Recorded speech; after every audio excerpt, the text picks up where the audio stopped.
आज हम kinematic equation के बारे में कुछ पढ़ेंगे कि काइनेमेटिक इक्वेशन को प्रूफ कैसे करते हैं। ठीक है, इसको मोशन विद कांस्टेंट एक्सीलरेशन भी कहे जाते हैं। ये दोनों चीज़ें सेम होते हैं। तो इससे पहले हम थोड़ा जानें कि इसे प्रूफ करने के लिए हमें किस किस चीज़ की ज़रूरत पड़ती है। तो आपको याद रखना चाहिए dx/dt ये डिस्टेंस है, x को डिस्टेंस मानना, dx/dt क्या हो जाएगा, स्पीड यानी कि v, ये स्पीड है। और अगर dr/dt ऊपर वेक्टर लगा दिया, x के ऊपर ही अगर एरो लगा दूं तो वो डिस्प्लेसमेंट हो जाएगा। तो जब ऊपर ये एरो लग जाए it means that is vector quantity, and इसको ऐसे भी लिखे जा सकते हैं dx/dt अगर x वेक्टर हो जाए, या ds/dt ऊपर लगे वेक्टर r कहो, ये सब पोजीशन होते हैं डिस्टेंस, और उसके ऊपर अगर वेक्टर लगा दिया तो वो डिस्प्लेसमेंट हो जाते हैं। तो डिस्प्लेसमेंट का अगर टाइम के रिस्पेक्ट में करते हैं डिफ्रेंशिएशन तो वो जाते हैं वेलोसिटी। यहाँ पे भी लिख रहा हूँ मैं वेलोसिटी के लिए, ऊपर एरो लगा देता हूँ। अब अगर dv/dt की बात करूँ, dv/dt तो एक्सेलरेशन होते हैं, वेलोसिटी को डिफ्रेंशिएट करें तो एक्सेलरेशन होते हैं। तो ये तीन चीज़ें। ठीक, यहाँ से और चीज़ें मैं बता दूँ, first, second and third. Fourth में बात कर लो। यहाँ पे dx/dt अगर भी था स्पीड, क्रॉस मल्टीप्लाई अगर करूँ तो dx क्या हो जाएगा, v/dt, dx v/dt इंटीग्रेट कर लो दोनों साइड इंटीग्रेट कर लो। तो जब इंटीग्रेट करते हैं डिफरेंस ये dx का तो क्या हो जाता है, x हो जाएगा, x यानी डिस्टेंस, ये हो जाएगा डिस्टेंस इंटीग्रेशन v/dt यानी वेलोसिटी टाइम ग्राफ के बीच की जो एरिया होगी, ग्राफ हो तो वेलोसिटी टाइम ग्राफ के बीच की एरिया, इंटीग्रेशन एरिया को शो करता है। तो ये चीज़ें हो जाएगी। अगर velocity is the function A, this is speed, ये यहाँ पे जनरली स्पीड माना था मैंने, रो नहीं लगा ऊपर। तो स्पीड टाइम ग्राफ अगर हो तो उसके बीच की एरिया निकाल देना, तो वो आ जाएगी क्या, डिस्टेंस। और अगर एरिया वाली चीज़ें ना हो, अगर v is the function of time, v is the function of time, तो v की इक्वेशन लिख देना है, जो कुछ भी है पॉलिनोमियल वो लिख देना है और इंटीग्रेट कर देना है। टाइम यहाँ पे लिमिट देगा कहाँ से कहाँ तक, तो वहाँ पे लिमिट डाल देंगे, तो ये हम कर लेंगे। तो x हो जाएगा हमारे यहाँ पे डिस्टेंस। ठीक, फिफ्थ, इसको अगर करूँ क्रॉस मल्टीप्लाई तो dr क्या हो जाएगा, v, ये dr हो जाएगा v/dt, क्रॉस मल्टीप्लाई इधर भी, तो वेलोसिटी dt। तो यहाँ से क्या निकलने वाले हमारे डिस्प्लेसमेंट, यहाँ से हमारे r वेक्टर निकलने वाले हैं, डिस्प्लेसमेंट वेक्टर निकलेगा। तो dr का r होता है ना, तो dr का r वेक्टर डिस्प्लेसमेंट आएगा, वेलोसिटी इंटीग्रेट कर दो, इधर की इंटीग्रेशन ये हो गया, और इधर वेलोसिटी टाइम ग्राफ के बीच या तो एरिया निकालना, या तो वेलोसिटी टाइम ग्राफ के बीच की एरिया होगी, या नहीं तो velocity will be the function of time, velocity function होगा टाइम का, तो वहाँ पे टाइम की फंक्शन रख देंगे तो भी वो चीज़ें आ जाएगी। तो ये एग्जांपल देने पे समझ में आएगा, एग्जांपल हम बाद में लेंगे। अब अगर सिक्स्थ की बात करें, यहाँ से dv/dt तो यहाँ पे dv की इंटीग्रेशन कर लूँ, dv की इंटीग्रेशन क्या हो जाएगी, इंटीग्रेशन ऑफ dv/dt होगा या नहीं। तो dv की इंटीग्रेशन क्या हो जाएगा, v होगा, या तो चेंज इन v होगा, या तो v या तो चेंज इन v। अगर मैं इनिशियल वेलोसिटी 0 दूं और फाइनल कुछ दूं तो सीधा v होगा, नहीं अगर इनिशियल u दूं और फाइनल v दूं, that is change in v। तो यहाँ पे एक्सेलरेशन dt, मैं यहाँ पे एक्सेलरेशन टाइम ग्राफ भी दे सकता हूँ, तो एक्सेलरेशन टाइम ग्राफ दूंगा तो उसकी एरिया आ जाएगी, चेंज इन वेलोसिटी, दिस में भी चेंज इन वेलोसिटी। यहाँ पे ये भी हो सकते हैं v - u adt।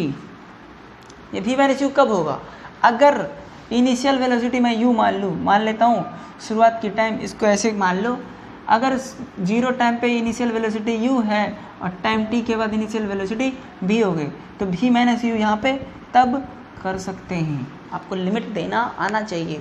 dv का v तो v अपर लिमिट माइनस लोअर लिमिट तो v माइनस यू हो जाती है। 0 से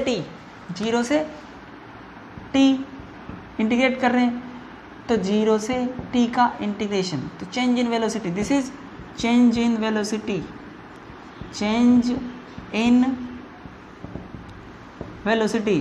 तो चेंज इन वेलोसिटी देगी क्या, एरिया टाइम ग्राफ का एक्सेलरेशन टाइम ग्राफ का एरिया। If acceleration will be the function of time then integrate that function with respect to time and put this limit डालने आना चाहिए। इंटीग्रेशन है और ये आपको इंटीग्रेशन में समझनी पड़ेगी। तो मैं यहाँ पे इंटीग्रेशन अभी नहीं बता रहा हूँ। तो ये चीज़ें मैंने अभी थोड़ा थोड़ा बताया, इन्हीं चीज़ों की मदद से हमें काइनेमेटिक इक्वेशन निकालना है। थोड़ा मैंने एक्सप्लेनेशन करा तो इसको नोट कर लो।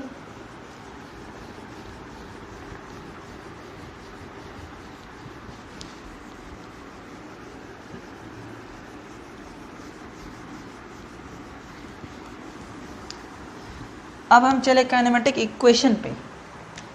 Kinematic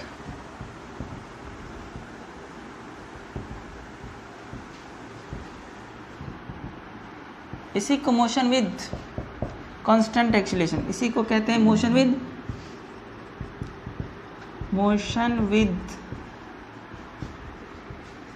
constant acceleration. It means acceleration is constant. Acceleration क्या होगी, कांस्टेंट। अब देखो फर्स्ट हमारे इक्वेशन ऑफ मोशन कितने, तीनों पहले लिख लेता हूँ। v equal to u plus a t, second is s equal to u t plus half a t square and third equal to v square equals u square plus 2s। ये तीनों को हमें प्रूफ करना है, ठीक। Note कर लो, मैं इसको अभी यहाँ पे रब कर देता हूँ। फर्स्ट था v equal to u plus a t, first का प्रूव करूँ मैं v equal to u plus a t. देखा जाए v है, u है, a है, t है, v है, u है, a है, t है, तो क्यों ना ये वाला यूज़ किया जाए। v भी आ जाएगी इसमें, एक्सेलरेशन वेलोसिटी भी है, एक्सेलरेशन भी है, टाइम भी है, वेलोसिटी एक्सेलरेशन है, टाइम है। u तो जब इंटीग्रेशन करेंगे ना तो इनिशियल वेलोसिटी यानी 0 टाइम पे u मान लेंगे, वो तो नॉर्मल सी बात है। तो क्यों ना इसका यूज़ किया जाए, क्योंकि इससे यूज़ करेंगे तो एक्सेलरेशन तो इसमें है ही नहीं, इसमें डिस्प्लेसमेंट है, टाइम है, वेलोसिटी है, एक्सेलरेशन तो इसमें है नहीं, तो गड़बड़ हो जाएगी। इसमें डिस्टेंस है, टाइम है, स्पीड है, तो वहाँ पे भी एक्सेलरेशन नहीं है तो दिक्कत हो जाएगी। तो इसीलिए हम इसका यूज़ करेंगे क्योंकि यहाँ पे एक्सेलरेशन है, वेलोसिटी भी है, टाइम भी है, तीनों चीज़ें है, तो क्यों ना यूज़ किया जाए। We know dv by dt, dv by dt, dv velocity मान लो मैं इसको अभी, dv बाई dt बराबर है, एरो को हटा रहा हूँ अभी मैं, मैग्नीट्यूड में बात कर रहा हूँ, तो dv बाई dt ये हो गए, तो dv क्या हो जाएगा, a dt क्रॉस मल्टीप्लाई। अब इंटीग्रेशन करना पड़ेगा, जब भी ऐसे फॉर्मेट आते हैं ना देन वी इंटीग्रेट, तो हम क्या करते हैं, इंटीग्रेट करते हैं। अब इसके सिस्टम क्या है, लेट अस सपोज 0 टाइम पे लिमिट डालने के तरीके ऐसे होते हैं कि मान लेता हूँ यहाँ पे वेरिएबल कौन है, t, और यहाँ पे वेरिएबल है v, तो मान लेता हूँ कि 0 टाइम पे वेलोसिटी है u, कैसे मतलब लिमिट डालते हैं, टाइम इधर वेलोसिटी इधर, 0 टाइम पे वेलोसिटी कुछ तो होगी, जो कुछ भी हो, 0 भी हो सकता है, u भी हो सकता है, कुछ भी हो सकता है। जब टाइम t हो गया तो वेलोसिटी भी कुछ ना कुछ भी तो हो ही जाएगा, 0 टाइम पे u वेलोसिटी, t टाइम पे v वेलोसिटी। अब इंटीग्रेशन करें और लिमिट डालें, dv का क्या होता है इंटीग्रेशन, v और लिमिट डालें, जो हमने इससे पहले यहाँ पे किया था उसमें ये चीज़ें नहीं दिया था, तो ऐसे ही डाले जाते हैं। dv का भी lower limit upper limit, this is lower limit, this is upper limit. Acceleration constant है और इंटीग्रेशन में कांस्टेंट बाहर आ जाते हैं, तो एक्सेलरेशन को बाहर कर लें, और अगर ये कांस्टेंट नहीं होगा नहीं, अगर वेरिएबल होगा टाइम का तो अंदर में ही रहेगा, फिर इंटीग्रेशन होगा और फिर लिमिट डाले जाएंगे। तो अभी एक्सेलरेशन कांस्टेंट तो बाहर, अंदर बच गए क्या, dt, अंदर बच गए dt, कहाँ से कहाँ तक, 0 से t तक। अपर लिमिट डालते हैं, फिर माइनस लोअर लिमिट, इस वेरिएबल के जगह अपर लिमिट माइनस इस वेरिएबल के जगह lower limit, v minus you, acceleration dt का t होता है, फिर इसमें भी अपर लिमिट लोअर लिमिट डाल दिया जाए तो v minus u equal to a t minus 0, इसमें भी upper limit minus lower limit, t के जगह upper limit minus lower limit, तो ये हो गया v minus u equal to a t. तो देखो तो v बराबर u plus a t proved हो गए फर्स्ट। इसको वेलोसिटी टाइम इक्वेशन भी कहते हैं, velocity time equation. Velocity acceleration है, टाइम एक्सेलरेशन का नाम पहले ही ले जा चुका है, इसीलिए इसका नाम रखा जाता है वेलोसिटी टाइम इक्वेशन। तो इसे नोट करो।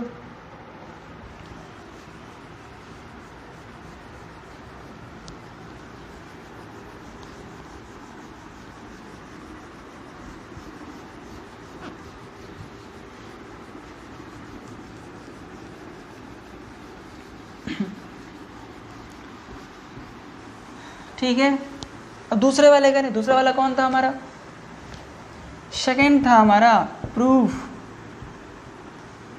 s equal to u t plus half a t square, ये था ना। अब देखो डिस्प्लेसमेंट है, वेलोसिटी है, टाइम है, एक्सेलरेशन है, ये सब सारी चीज़ें, तो कौन सा यूज़ करूँ, फर्स्ट सेकेंड थर्ड, डिस्प्लेसमेंट वाला है ना, तो ये वाला यूज़ करूँगा। यहाँ से s यूज़ किया गया है, ये वाली, ये भी हो सकता है, ये भी हो सकते हैं, कुछ भी हो सकते हैं, x भी हो सकते हैं, r भी हो सकते हैं। अगर मैं इसका यूज़ करूँ, मान लो ds बाई dt वाला यूज़ करूँ, वेलोसिटी ds बाई dt अगर यूज़ करूँ तो ds क्या हो जाएगा, v dt, और v का वैल्यू हमें पता है u प्लस ए टी, अभी अभी मैंने प्रूफ किया। तो v को जब u प्लस ए टी कर दूंगा तो एक्सेलरेशन भी आ जाएगा, टाइम भी आ जाएगा, u भी आ जाएगा और डिस्प्लेसमेंट भी आ जाएगा, सब कुछ आ जाएगा। थर्ड तो इस बार यूज होगा नहीं क्योंकि वहाँ पे डिस्प्लेसमेंट है नहीं, तो कहीं ना कहीं यही वाले में डिस्प्लेसमेंट है ना, तो इसी का यूज़ करूँ ज़्यादा बेटर होगा।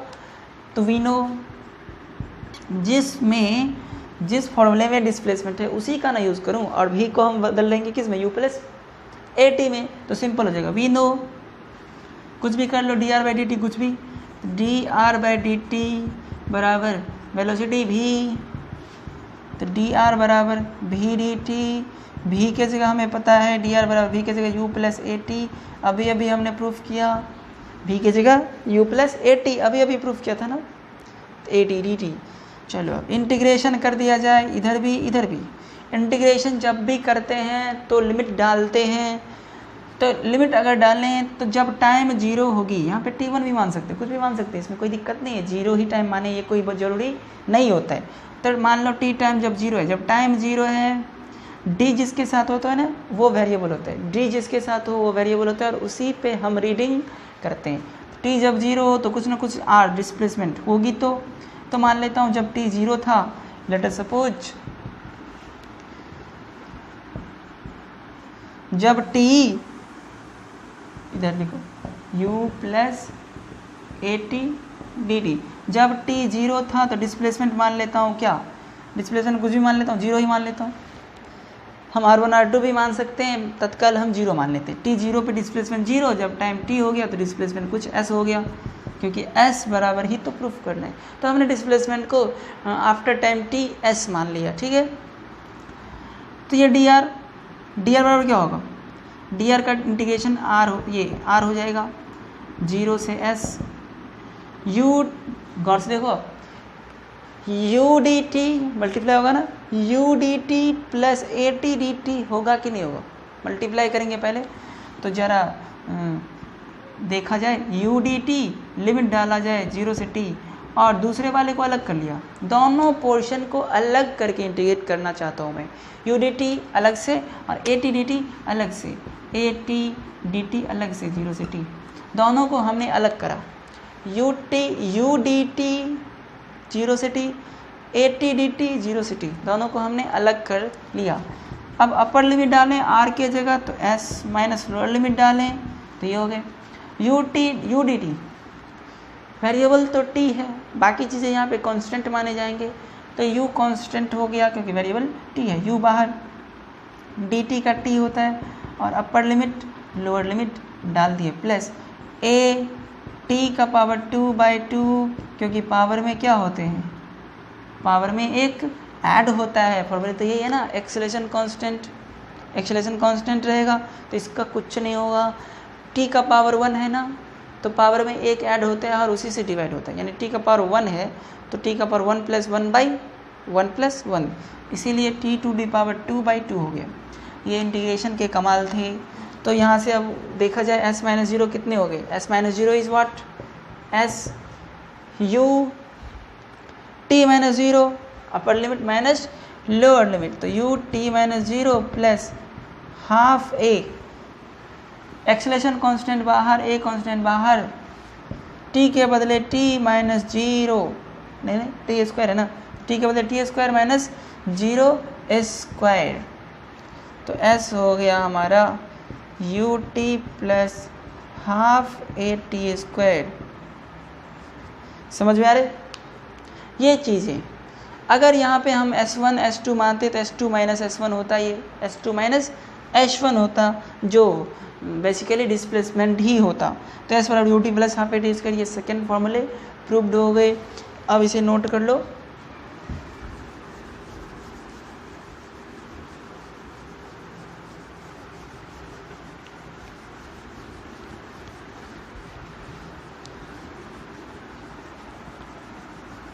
थर्ड देखा जाए, थर्ड कौन है, v square equal to u square plus 2as, तो we square equal to u square plus 2s ये है। तो एक दिमाग लगाते, वी स्क्वायर है ना, हमें v पता है u प्लस ए टी, और निकालना है वी स्क्वायर, तो क्यों ना स्क्वायर करा जाए। तो third we have to prove that v square equal to u square plus 2as, तो we know v equal to u plus a t, क्यों ना स्क्वायर करा जाए, तो स्क्वायर आ जाएगा हमारा, इधर भी स्क्वायर करेंगे तो यू स्क्वायर भी आ जाएगा, कुछ हद तक हम सही रहेंगे। तो squaring both sides, squaring both sides, मैंने इसके स्क्वायर देखा इसीलिए मैंने स्क्वायर करा, समझ में आ रहे। तो we square A plus B का whole square, A plus B का होल स्क्वायर है ये, तो A square plus B square plus 2ab, A square plus B square plus 2ab हमने किया, तो 2ab। अब देखो वी स्क्वायर आ गया, यू स्क्वायर आ गया, प्लस 2as, यानी इस दोनों टर्म से हमें 2as चाहिए, चाहे जैसे हो। तो देखो 2a, a इसमें भी है, a इसमें भी है, 2 इसमें है, इसमें नहीं है, एक में है एक में नहीं है, तो हमें लेकिन 2a चाहिए, 2a चाहिए मुझे। अब देखो a तो कॉमन ले लिया, 2 इसमें था नहीं तो 1/2 कर देता हूँ, 2 नहीं था ना, 2 नहीं था फिर भी हमने लिया, इसका मतलब 2 नीचे में दे दो, बात खत्म, झमेला खत्म। तो 2 नीचे में दे दिया, 2 ऊपर में दे दिया, मल्टीप्लाई करो जाके थोड़ा, 2 कट जाएगा a टी स्क्वायर, बात देखो 2 कट गया, a स्क्वायर टी स्क्वायर, बात सेम है। 2 कॉमन ले लिया, a कॉमन ले लिया, तो बच गया ut plus half a t square, देखो ut plus half a t square तो ऐसे होता है, तो हमारा प्रूव्ड हो गया u स्क्वायर प्लस 2as। इसको कहते हैं velocity displacement equation, velocity displacement equation, क्योंकि इसमें वेलोसिटी है और डिस्प्लेसमेंट है, एक्सेलरेशन को छांट देते हैं। इसको क्या कहेंगे, डिस्प्लेसमेंट टाइम इक्वेशन, क्योंकि डिस्प्लेसमेंट है, वेलोसिटी है, एक्सेलरेशन है, टाइम, एक्सेलरेशन हटा दो बच्चा, डिस्प्लेसमेंट वेलोसिटी टाइम, तो इसको डिस्प्लेसमेंट टाइम कहते हैं, क्योंकि वेलोसिटी टाइम इक्वेशन तो पहले वाले को कहते हैं, दूसरे वाले को डिस्प्लेसमेंट टाइम, तीसरे वाले को वेलोसिटी डिस्प्लेसमेंट इक्वेशन। तो ये सब तो नॉर्मल चीज़, इक्वेशन 1, इक्वेशन 2, इक्वेशन 3 करके भी हम जानते हैं। तो ये तीनों इक्वेशन हमारे थे, ये तीनों इक्वेशन हमने इस मेथड से निकाला। तो आप इसे अब ध्यान दें और ख़ुद थोड़ा दिमाग लगाएं, ठीक है। और नेक्स्ट टॉपिक के लिए नेक्स्ट वीडियो में आए, ओके।